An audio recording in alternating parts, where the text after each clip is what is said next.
All right, campers, it's time for my favorite part of the first day of camp.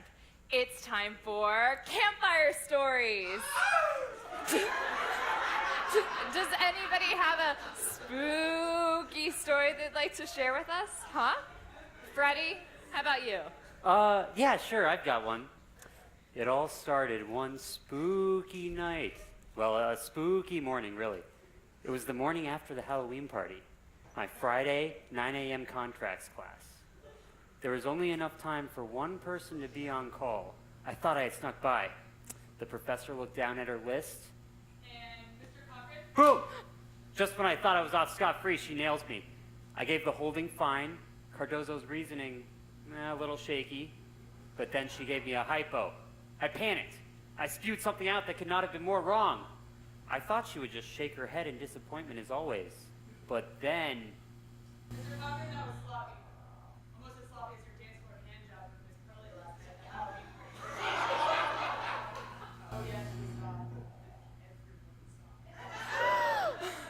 That was a really good story, Freddie. Very creative and very, very spooky. Now, does anybody else have a scary story they'd like to share? I've got one. Go for it. It was the last day of lawyering lab. Sally was plugging along. She was biding her time until Friday at 3 p.m. All she had to do was stay conscious and she would pass. After all, lawyering lab is pass-fail. She didn't understand why all the other 1Ls were being such uptight assholes about everything.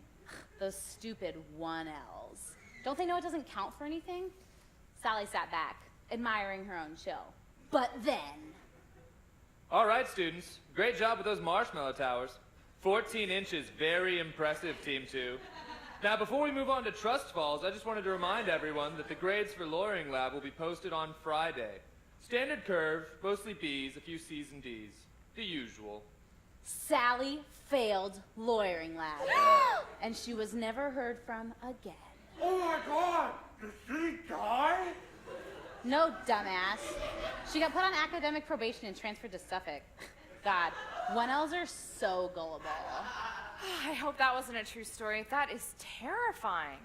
Now, it looks like we have time for one more story before we all have to go back to our bunks and, cry ourselves to sleep due to the crushing stress of law school.